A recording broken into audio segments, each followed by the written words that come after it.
Hello everyone and welcome to Solving 4 of Active Directory Management's Biggest Problems with Simple Solutions. A little about our speakers today. Greg Shields is a Microsoft MVP and renowned author and speaker in the IT community. His work can frequently be found in Microsoft TechNet Magazine and Redmond Magazine, and he frequently speaks at IT events like Tech Mentor, the Microsoft Management Summit, and Microsoft TechEd. Todd Tobias is a product manager for ScriptLogic with almost 20 years' experience in Microsoft platform management. His specialties include Active Directory management, backup and recovery, file server management, migration, and compliance. So before we get started, a little bit about ScriptLogic is we were founded in the year 2000, and we focus on 4 key areas of IT management, which includes desktop, help desk, server management, and Active Directory management.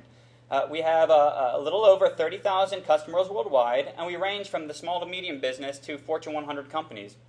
We're headquartered in beautiful Boca Raton, Florida, and we're a subsidiary. We've been a subsidiary of Quest Software since 2007. So how's everything going by you, Greg? I'm good.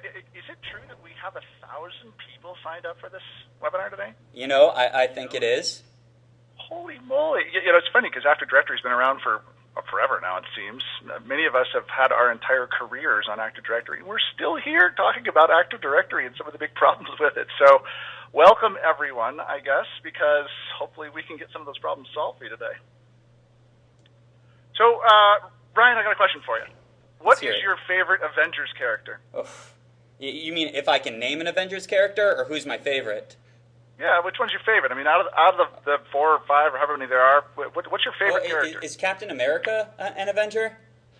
I think at least enough so for you. Okay, there we go. I mean, for me, it's got to be Tony Stark. The robot suit is just amazingly cool. You know, I bring this up honestly because when I put together these slides, you know, we always kind of start out with the doom and gloom slide. I think Jason was even talking about my doom and gloom slides the last one of these webinars we did. But I was putting together this slide, and as I was reading it today before we get on the webinar, it just reminded me of like an Avengers commercial, like in a world where Active Directory management is a ticking time bomb. Dum, dum, dum. You know, I think we need to hire that guy to introduce these webinars. Exactly. We should make these more movie trailers. We should make these movie trailers with better voiceovers. Our voices just don't have that deep bass that his has. No. Welcome, everyone. And all kidding aside, though, you guys are here because you're probably experiencing some sort of pain with your Active Directory. And you know what's funny is when you take a look at Active Directory, it's one of those sort of odd little technologies that, more so than really any other technology that we deal with, are the greatest responsibilities kind of given to people with the least amount of experience. You know, think about that, right? So if you think of the stack of all the different people that are in your IT organization, right? So at the very top, you've got your smartest people. IT's always been kind of a meritocracy. So at the top are our systems architects and our systems engineers. Those are the people that, you know, they design systems and they spend a lot of time thinking and putting boxes on paper. And they may have actually designed your Active Directory, and they may have maybe even implemented it at some point in the past. But then they kind of turn over a lot of the day-to-day activities over to your systems administrators. And your systems admins, right? We are the kind of people that have to kind of, you know, click the buttons to keep things going on a daily basis. And then there are some activities that the SA then transfers over to or delegates over to the help desk personnel as well. And so Active Directory is really strange because the people with the most amount of experience, once it's laid into place and once it's into complete, you know, day-to-day operations, kind of have the least amount of responsibility for it. Right? Who's actually clicking buttons in your Active Directory? Is it your engineer? Is it your architect? Or is it perhaps your help desk personnel that are out creating accounts or dealing with account lockout issues or any of the other things that deals with Active Directory? And part of that, all of that delegation of responsibility down to, you know, the least experienced individuals in your organization, for a lot of us, is maybe what creates some of the big problems as it relates to Active Directory. So as a consequence, many of our Active Directories, we don't have that warm fuzzy, right? It's been around forever. We know it runs, but we're not entirely sure if it runs. We're not sure of where maybe the problems are. We don't really know when something happens, and maybe we aren't able to back out a change or some sort of accidental maneuver that one of those help desk people or low experience level people ends up creating. So here are the 4 big problems, right? These are, in many ways, your 2012 goals for fixing your Active Directory. Number 1, backup and recovery that lets you sleep at night. You need to know that all the objects in Active Directory are backed up. And I don't mean backed up in that old, the old school way of backing up the domain controller and then having a DSRM the domain controller and getting an object back in through non-authoritative restore and all that ridiculousness we used to have to deal with in the old days.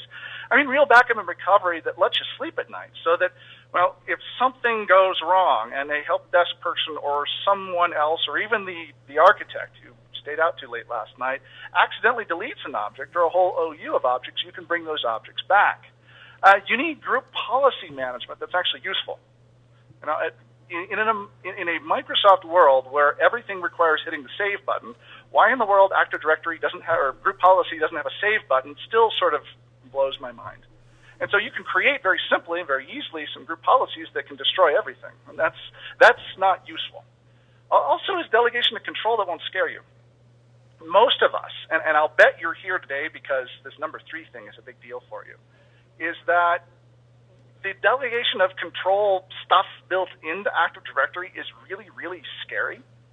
And so in order to give the help desk people the privileges they need in order to do what they need to do, you may have had to give them too much, just simply because it's really challenging. It's really hard. It doesn't make a lot of sense. And so what you need is some sort of delegation of control that actually is sensical to you, that you can track and monitor and know what you've given, who you've given what, and not have this sort of opaque system that you never know what gets changed. And that leads into the 4th piece, which is really auditing, because in addition to changing things and having a configuration, you've got to be able to have some record of that configuration and who might have changed things, but without having to go through all the nightmare that you've probably gone through to this point in collecting all that audit data. So the 4th piece here is auditing that's actually rational and also useful for you as well. Now, Ryan, I think you want to talk a little bit about Active Administrator. Yeah, so you bring up these 4 good points, Greg. You talk about backup and recovery, group policy management, delegation of control, and auditing. And really, what we've tried to do with Active Administrator, which is going to be the script logic focus of today's webcast, is try to kind of combine all these elements into one solution that is easily to navigate, and you can do almost anything from this solution. So the advantage of Active Administrator is it's this one integrated console, and it really centralizes Active Directory and group policy's most important aspects. And it saves you time by not having to toggle from solution to solution.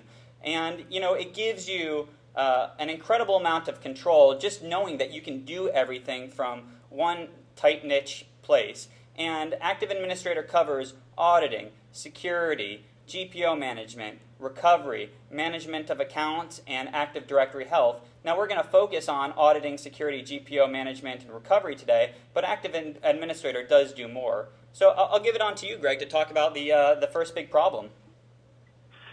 If you've paid attention to any of these webinars or attended any of these other webinars I've done with script logic, it's funny because script logic always sets me up with the how you can't do things half of this relationship. Well, we have to make things fun for ourselves, Greg. I love it because it's always my job to talk about how things suck in the native tools, right? So big problem number 1 is really kind of endemic to a lot of the Active Directory native tools. In that they're designed to do stuff. And in their design to do stuff, they make it very easy for you to do stuff in many ways.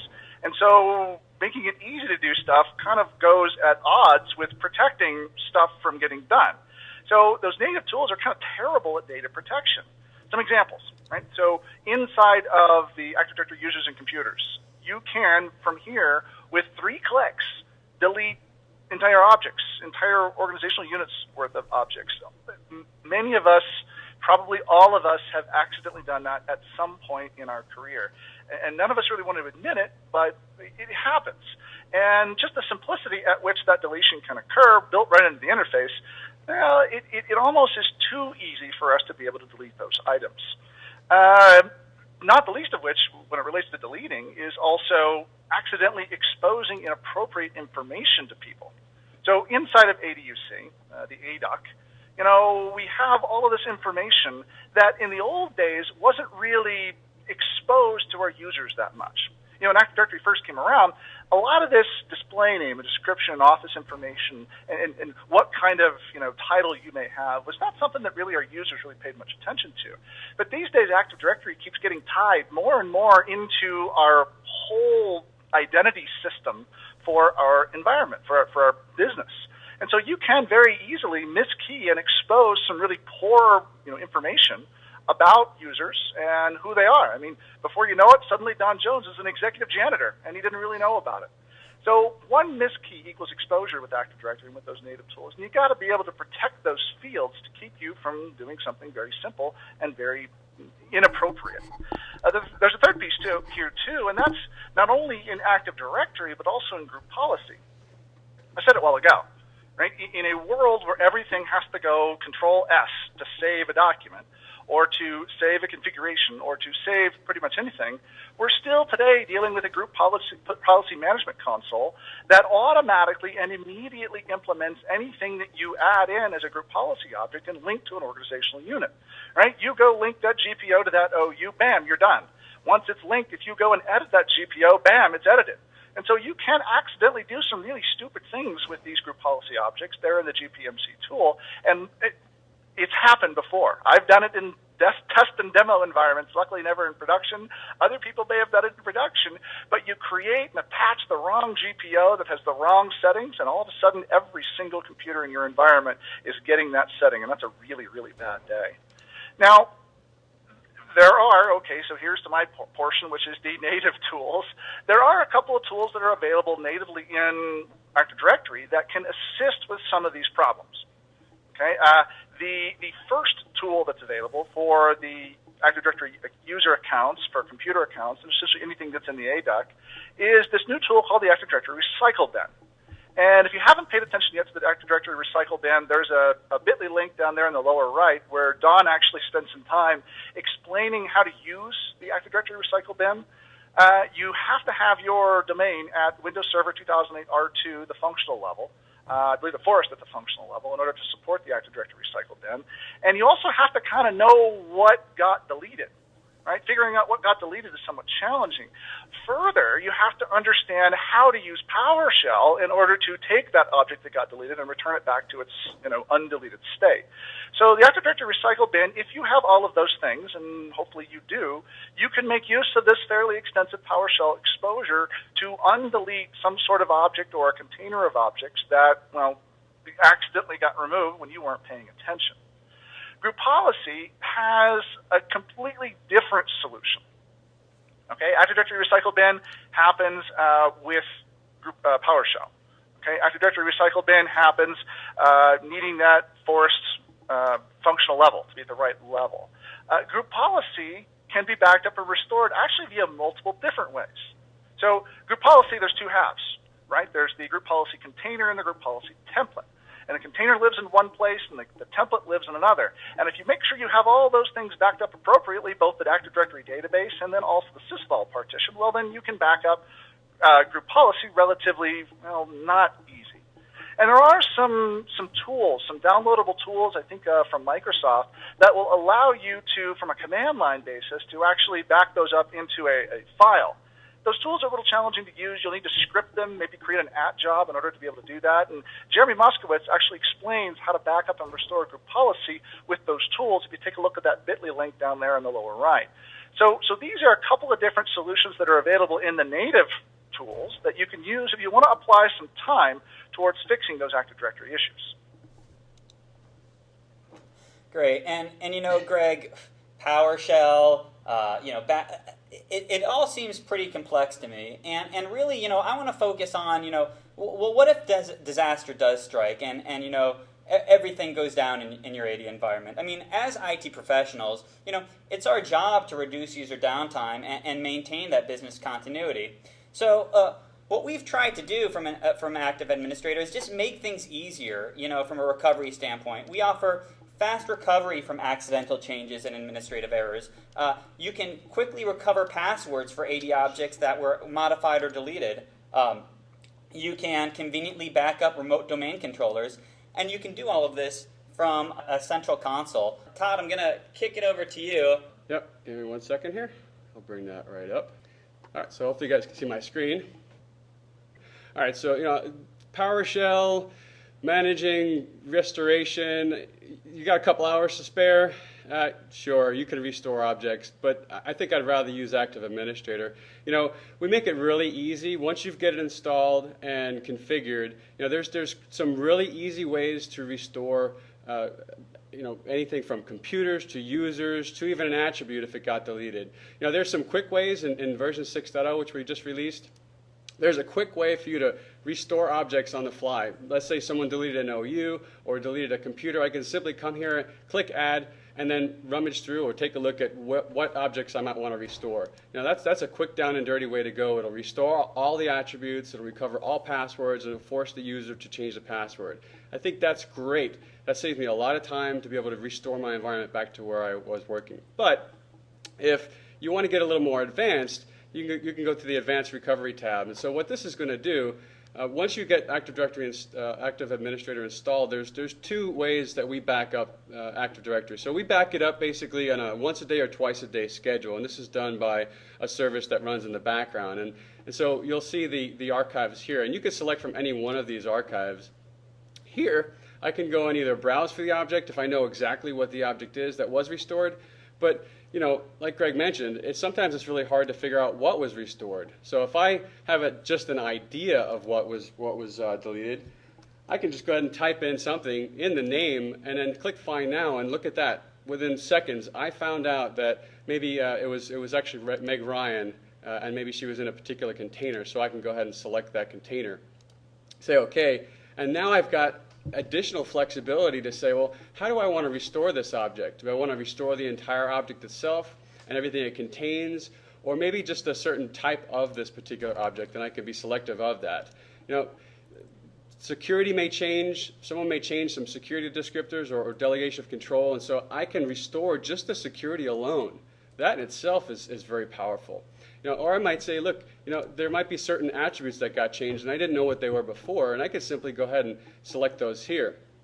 Another powerful feature is that I can also compare to what is in Active Directory based on the backup. So if I hit compare here, this is going to show me the attributes that are all the same and or different within this particular user, and I can run a report. I think that's pretty powerful. Don't you think, Greg? I think so. All right, Greg, we'll go ahead and kick it over to you for big problem number 2 in just a second. Todd, you didn't tell us who your Avengers character is. I like Iron Man. He's actually my hero. See, that's the problem. If you guys are going to pick, 2 Avengers, and I pick Captain America, and I don't even know if he's an Avenger. I think he is an Avenger. He is an Avenger. Oh, okay. Well, see, then that should be a requirement of almost all IT folk, is that, we should at least be able to name an Avenger. Well, Todd, Iron Man's already taken, so you'll have to pick another one. That's true. So, big problem number 2.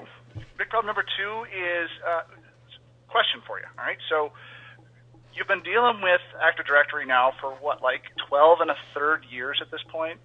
You've been dealing with group policy now for about 12 1/3 years at this point. And what kills me is that 12 1/3 years later, we are still struggling with group policy. Group policy is still confusing for people. It creates issues. And there's a lot of reasons for that.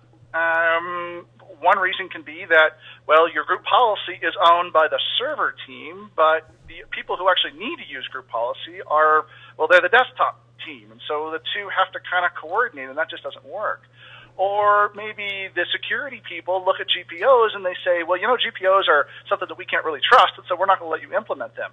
And so you're having to deal with, trying to manage a Windows environment with these potentially pretty cool tools, but ones that maybe you're not allowed to use, or maybe that are too challenging to use. Or maybe you want to define some group policy setting for this set of machines that's different from this set of machines. And so you've got to be able to set them in the right organizational units and apply group policies in the right way. Essentially, group policies are a very, very, very powerful tool that become very difficult to use really in production. So So figuring out when do policies apply, challenging to use inside the GPMA. How do I roll back some sort of really bad thing? Very challenging to do with group policy. In fact, you may have to create an inverse policy in some circumstances to reverse whatever you applied whenever you created that first policy. Even knowing when that change occurred can be somewhat challenging as well with the native tools that you have. The group policy was just not designed in order to support the answers to these questions. I got 3 more questions here, too, that are probably on your minds. Those 3 relate to, well, who gets to do what? Right? If I apply some privilege for someone to be able to work with group policy, well, how can I go back to, from a single pane of glass, identify which users have the ability to do what? What sort of decisions did I make back in the past to allow them the privileges to do whatever they need? Why can't I edit off the line? I mean, really, it's been 12 1/3 years, and the abilities to edit group policies offline, I still don't have that capability. Well, that's something that's still a struggle with GPOs, and maybe one of the reasons why you're not enjoying many of the advantages of GPOs in your environment today. Also is knowing what you're actually changing. Right, being able to dig very deeply into the administrative templates or into the group policy preferences to understand what exactly am I doing, what registry key is getting changed, what object inside of the Windows environment is getting modified by implementing this GPO. So built into Windows, right, the native solutions that support answering these questions, they're there. Some of those questions require the additional support of kind of offline workflow activities, right? You might need to set up a change control board. You might need to take a pencil and a piece of paper and start documenting out the individual settings that each policy has, or printing off those policy reports so that you can see, okay, well, this policy defines this, so I need to cross-reference this policy with this policy and have those in some sort of documented state so I can prove what my environment is. Definitely a challenge. Avril put together, down here on the lower right, you can see the URL for it, put together a pretty decent article on 6 of the best practices that she's seen in setting up and managing the whole workflow surrounding GPO changes. And in there, you can learn a little bit about how she recommends, how to define which policies have been approved, how to define which policies are getting deployed, and how to keep a history of those GPO changes. A lot of her recommendations, unfortunately, require outside tool sets. Another tool that's available, native tool that's available, is some PowerShell exposure that allows you to compare group policy objects to each other. Now, this, strangely enough, is somewhat challenging to do inside of PowerShell, and the problem is not so much the PowerShell piece, but the group policy piece. So PowerShell has methods that allow it to interact with various pieces inside of the Windows operating system. A lot of those have to do with .NET, and those methods, well, can interact and interrogate WMI classes or Active Directory classes. But the group policy objects are stored in such an odd way that actually capturing those via PowerShell natively lends itself to a bit of complexity. So Don's put together a fairly comprehensive article that at least outlines what the native methods are that you can use for comparing 2 group policy objects. Okay, he'll show you where they kind of fall flat, but he'll also show you how you can use those there just right inside of PowerShell. I am guessing that you have some sort of solution that's probably better than either of these. It really sounds like, just GPO management in general is just so tedious. There are so many things that can go wrong. And I think that, one of the biggest problems that everybody on the line really has is that they have much more to worry about in their day-to-day jobs than just GPO management. So Active Administrator offers GPO management that really tries to give people, more time to focus on other tasks. And, Active Administrator accomplishes this through, the ability to back up, recover, and roll back GPOs, history for easily referencing versions and changes, this offline environment for safe GPO testing, and then within this offline environment, you can model resultant set of policies so you can see how GPOs would work in your environment, and support for multi-force environments along with the ability to troubleshoot problematic GPOs. Now, Todd, you want to show us a little bit about how the GPO management aspect works? Sure, I'd love to. It's funny.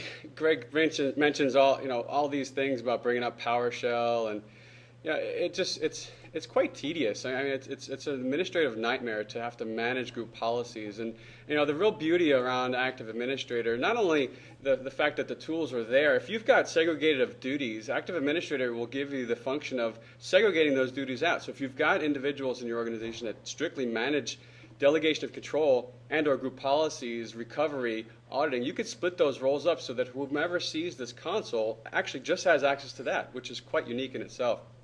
Now, to get really into some of this, again, GPMC is kind of that, yeah, I can manage group policies, but I'm sort of limited in a certain way, because when I start to apply group policies, I'm really limited to apply them in real time, unless I do something fancy and try to do them in a staging area. But even then, you're most likely to sort of apply them somewhere else. But what we've done is been able to organize the functionality of, or integrate, for a better word, the functionality of GPMC into this sort of all-inclusive interface so that you can then manage them accordingly. So the first two tabs here, group policy objects and group policy objects by container, it's really sort of the basic function of GPMC. But what we do here and go above and beyond, what sort of differentiates us, is the fact that we talked about backing up group policies and managing them. That becomes a real cumbersome fact. I can just come here and simply select all my group policies, right-click on those, click back up, and now I could back those up, schedule them to back up on a regular basis. This actually backs up the entire group policy in its entirety, giving me the opportunity to restore it at a well-known state. That's awesome. So now, once I have group policies backed up, I could sort of feel comfortable that I'm not going to have any really catastrophic issues. But there'll be times where you're managing group policies and kind of want to know what's going on and have to roll back to a known state, but you might not want to go back that far. And so, with the group policy histories, we have a service that basically sits there and monitors group policies for changes every 60 seconds. And what that does, basically, it'll keep track of the changes. So at any time, I can go and take a look here and see what changes took place. So I can select any two group policies, right-click there, show the changes, and this is going to show me definitively what's gone on with those two particular group policies. Notice the changes removed in red. So here I can see that I have a particular issue that something may have happened. That if I need to roll it back, I could easily just right-click and roll that change back. Of course, if I select on one, I have the opportunity to roll that back. Now, that's great and all. So we could also run reports if you need to. And then to sort of build that RSOP type of modeling in place, what we've done is taken the ability to take a copy of a group policy and add it to what we're calling a GPO repository, which is really more of like a sandbox, if you will, that you can add group policies to this. And so once you add it into here, you could then manipulate those. And so if you have got multiple administrators manipulating group policies, when they right-click on this, they could check it out, and you notice that this one was checked out by me before. But once it's checked out, I can simply edit this in an offline state, make as much changes as my heart's desire, and then I can monitor sort of what's going on by seeing even what's the differences between this particular group policy in this sandbox area against live. So here, if I go and run this really quick, you can see that it's going out to Active Directory to compare what the changes might be. And so here I can see that I've got quite a bit going on here. This is my offline group policy, and this is actually what's live in Active Directory. And so you can see what's going to be removed, what's added, and it's all color-coded for you to figure out what's going on there very nicely. Now, if you do have a CAB, a CAB group that you have to sort of get approval on, you could always view a printable report of this and take this into that meeting with you. And so this gives you the empowerment to say, okay, look at this. I've got this all documented as far as what I'm going to do and how I'm going to implement this particular change. That's pretty powerful. And so that could be emailed off as well. Now, to take it a step further, when you build out group policies, it becomes kind of a cumbersome to be able to apply those and see what the true effect is. It's the RSOP management of. Now, this is another piece where we have pretty much RSOP, but what makes this unique is this bottom half here. Here I could say, you know what, I want to take this particular offline group policy and I want to apply it to the group policy that I was playing with on my sandbox. Once I do that, I can then calculate what those changes will be And I could also run a report to see what those changes are. So here I could see, give me a report showing me just what's going to change and what the registry effects will be. That right there is empowerment in itself. And of course, we could also do some client-side troubleshooting, and this will give you an idea if those group policies were applied properly. How about that, Greg? I'm sure you could do all that PowerShell, right? I'm sure you can, but it might take you a long time. PowerShell won't even exist by the time that you can figure all that out. Something to think about, though, for sure. You ever tried to do Delegation of Control Wizard in Active Directory, guys? I haven't. I do. It's just it is scarily. It is very complex. Is scarily a word, Greg? I don't know. It's not underlined with the red underbar. Oh, okay. So then it is a word. Todd, you're just reading off the slide, though. Oh. Delegation. So what's funny about this whole problem with Active Directory, right, is that you actually have the tools at your disposal to do the delegation of control that eliminates that big problem I was talking about in the very beginning, which is the people with the least experience have the most responsibilities. It's built right in Active Directory. It is called the Delegation of Control Wizard. Now, when people use the Delegation of Control Wizard, or when you kind of say that word, when the words Delegation of Control Wizard come out, for a lot of people, that's one of those hair on the back of neck sort of responses. There's a very visceral response to that Delegation of Control Wizard. One reason is the way it looks. Right? You go into Active Directory, right, and it's designed to kind of look almost like how you would assign NTFS perms, except you're doing this directly on the Active Directory database. And that in and of itself makes people kind of itchy. It really makes a lot of your architect level people fairly itchy. And when you actually start to go about delegating control, well, the first thing is you have to figure out what tasks you want to do. And there's a huge list of tasks that identify at a very, very, very granular level what sorts of things a person needs to do. Right? All the way down to create, delete, manage iNetwork person accounts, which is somehow different than the user account. And lots of extra capabilities that if you don't get them set up correctly, well, that can be somewhat challenging. So it's almost as if the delegation of control in the first screen is just a little bit too granular. Now, the second screen identifies then for, okay, what are the tasks you want to delegate? The second screen says, all right, where do you want to delegate those? Okay, is that in this folder? Is that in this folder and also maybe other locations inside of the Active Directory?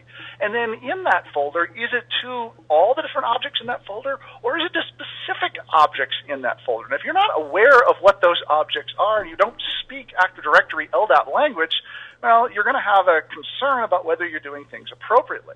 So again, too granular. The third piece is, all right, so now that I know what I need to delegate, and now I know where I need to delegate, well, then I have to identify what the permissions are. And if you have any idea what those permissions are, I would like to know.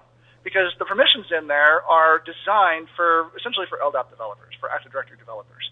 For those of us that are, your run-of-the-mill, everyday Windows administrators trying to get the job done, well, there's a whole boatload of permissions that are required in order to understand, in order to be successful with this delegation of control wizard. Making all of this even more cumbersome is the fact that once you actually delegate control, finding where that delegation then is at some point in the future is even more challenging. Right? Trying to figure out, which users did you delegate which privileges to is something that's not easily understandable within any of these wizards that you can find. So delegation control, most people actually just ignore it. Most people set it on the shelf because it's just easier to give the help desk people whatever administrator rights are required in order to make that happen, so that they can do their job, but maybe not dial down to the level of granularity that this wizard has.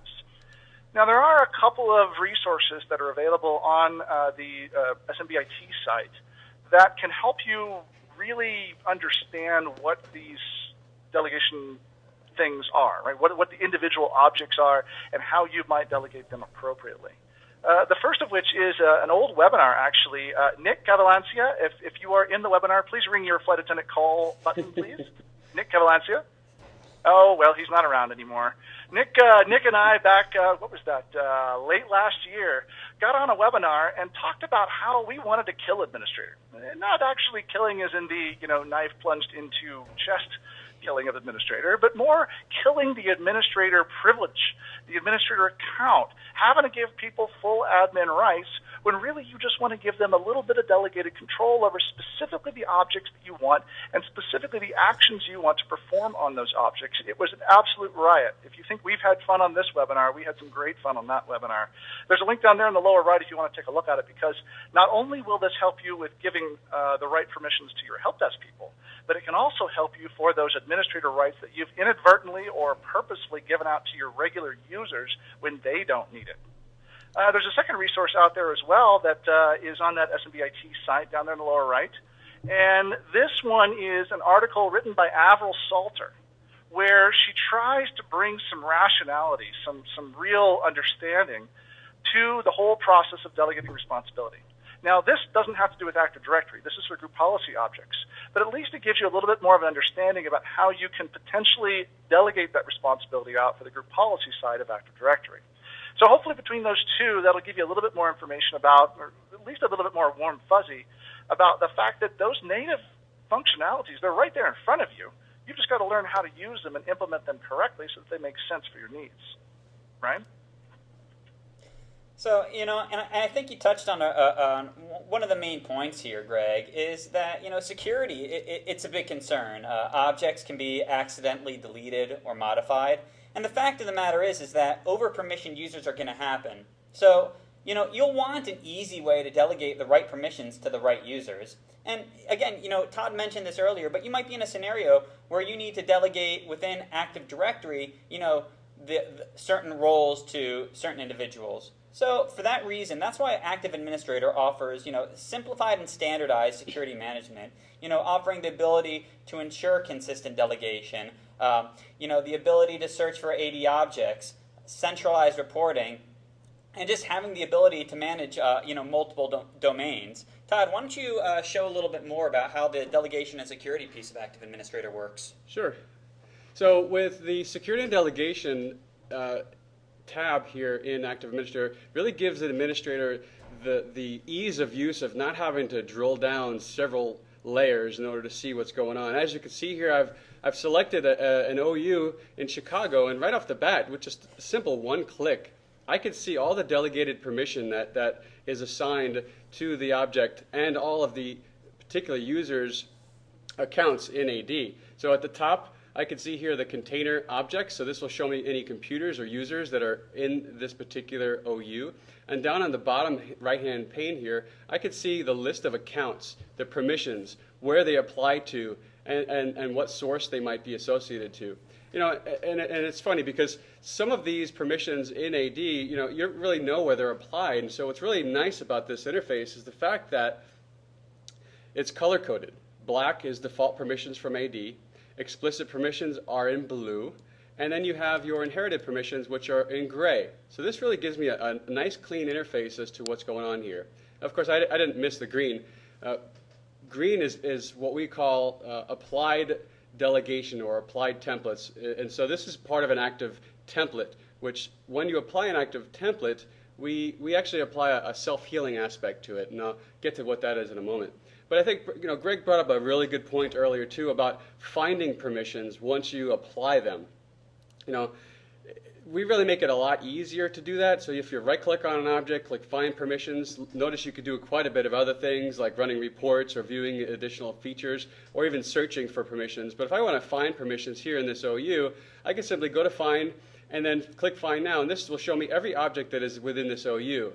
And so once that's done, I can come in here and look at the extended rights, drill down and see what those particulars are, any object classes that might be in there, so I could drill down into just show me the computers in this O, just show me that contact, even down to the properties. These are the tabs that you would go through or the granular points to find out what the particular permissions are in AD.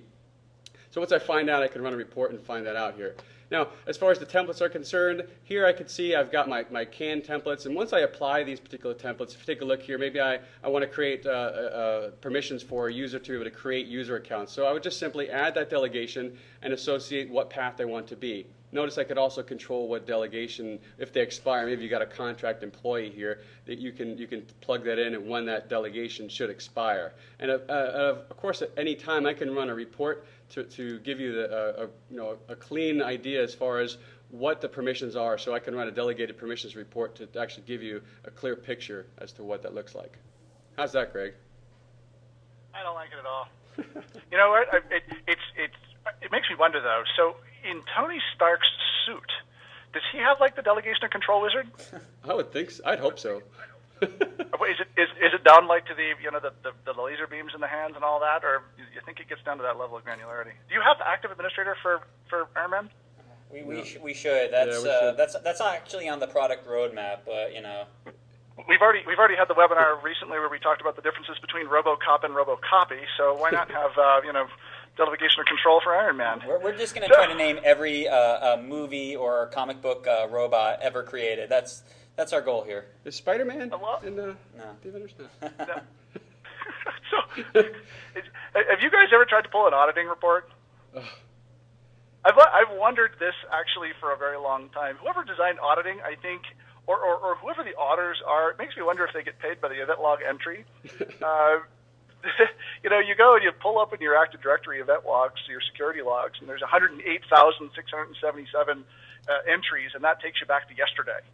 So event logging is really noisy in Active Directory, and even with the changes in Windows 7 to the event log itself.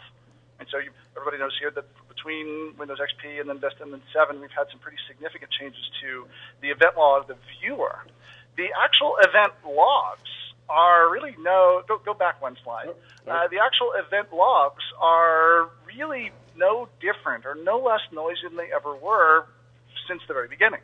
In fact, Don recently put together a test where he opened a notepad file.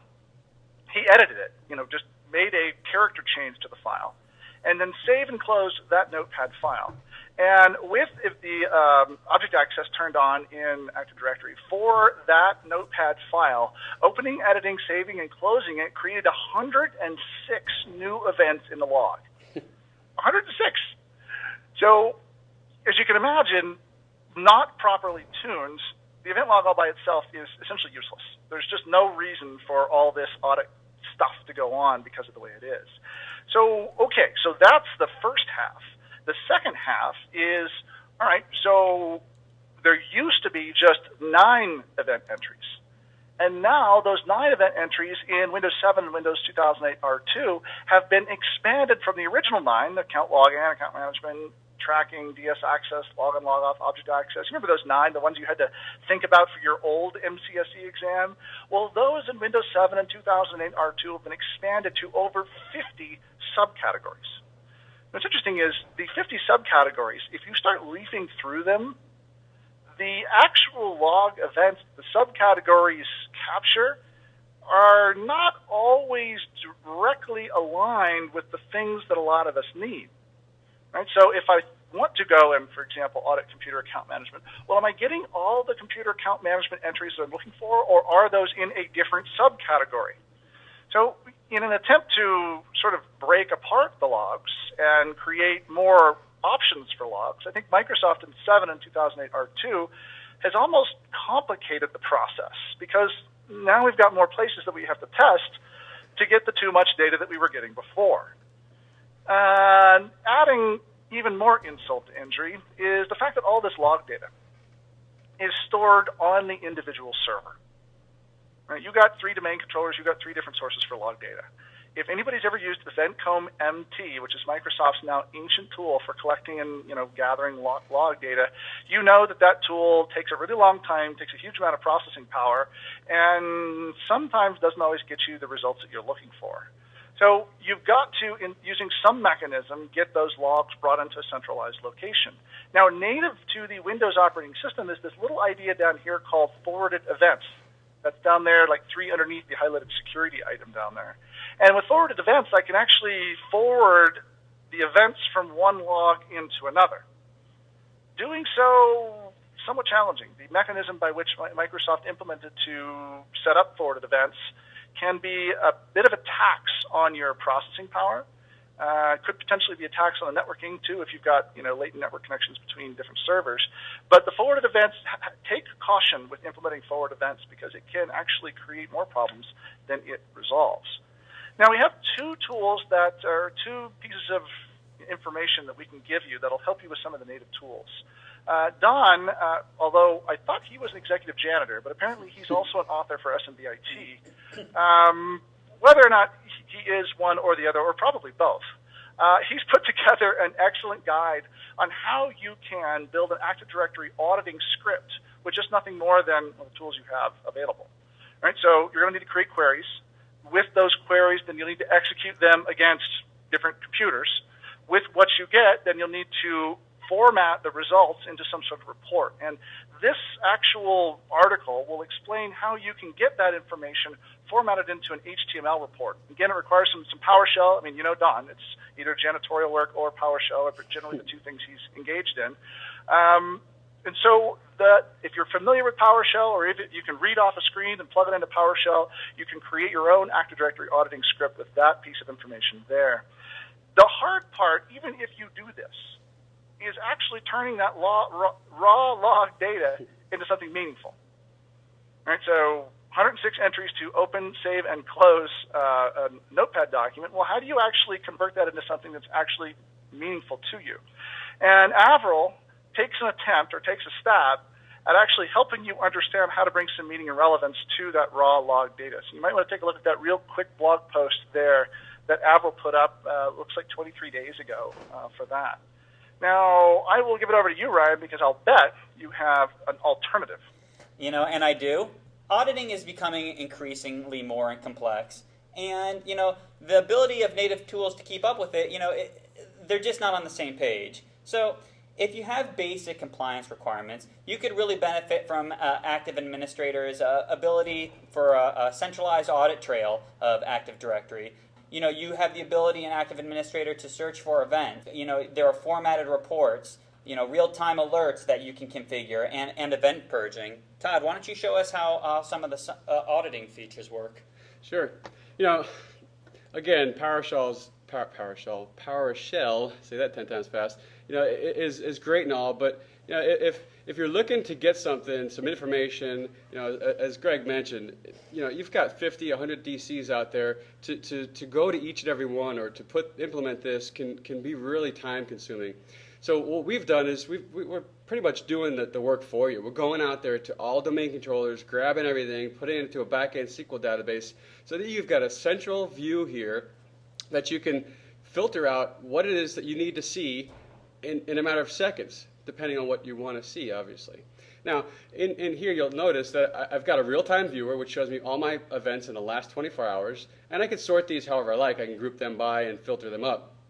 But we've built these user reports, and these are pretty much canned out of the box. So maybe I want to see what users have been enabled or disabled, what accounts have been created, maybe what group policies were manipulated or changed. And so very easily, all I need to do is go to my applied filters and simply run through these particular filter criteria. Here I could say maybe I want to look at a number of days or a date range. Maybe by an acting user. So here I could be selective on a particular user. Maybe I've got a rogue admin or someone that recently left the company. I might want to track things that are going on here. And by the way, some of these things are also configurable to audit alerts. So when things happen in Active Directory, if I'm monitoring for that, I could trigger alerts in the background to be notified me as well. And so here I could go down by events that are happening. These are all the tracked events that Active Administrator captures. Active Administrator also monitors itself. If someone installs or changes something such as purging events or manipulating group policies, rolling back a group policy, we're going to track all that. If someone modifies or monkeys around with the schema, I'm going to know about that because it's all being tracked within Active Administrator. Domain controllers. So if you've got multiple domain controllers, here I could be selective on an individual one or by event ID. If I know the event IDs, I can look for those as well by success and failure. We could tag or comment certain items to be more proactive as far as looking and monitoring on things that are going on. I could even pull particular attributes. Maybe there's certain attributes you want to look for on a particular before or after value. Maybe you want to see if something changed, and so here I would be able to filter that information out. So once that's all done, I can then kick this off into a viewable report, or even execute a set schedule for this to trigger off and be in my inbox at any time I want. How's that for power? How's that for power? Yeah, we're talking about, you know, the Avengers and having power. This gives you some power. All right. I'll buy it. That's All right. good. That's all So, is it true, Todd, that that people who mention Concentrated Don's new janitorial career on Twitter actually may get a little bit better of a chance of winning an iPad later? Ooh. That is true. That is true. And by true, not true. Yeah, exactly. Actually, I'm gonna try to win that thing. Concentrated Don on Twitter. I don't know where he's at today. I wonder if he's paying attention to the Twitter feeds today. One last slide here for me. So back to that whole disgruntled Active Directory administrators must fix cheat sheet. Hopefully these are your problems. For the 1,000 of you that have signed up for this, once again, wow, that's just awesome. Hopefully these are the issues that you're seeing, and I think they are. You know, for many of us, I think these kind of really drill down to a lot of the stuff that really is on our minds. What's great is, again, you can get this stuff right natively. I mean, it's available to you right out of the box. It's really about, are you interested in paying the time, or are you interested in paying the money, whatever's worth to you.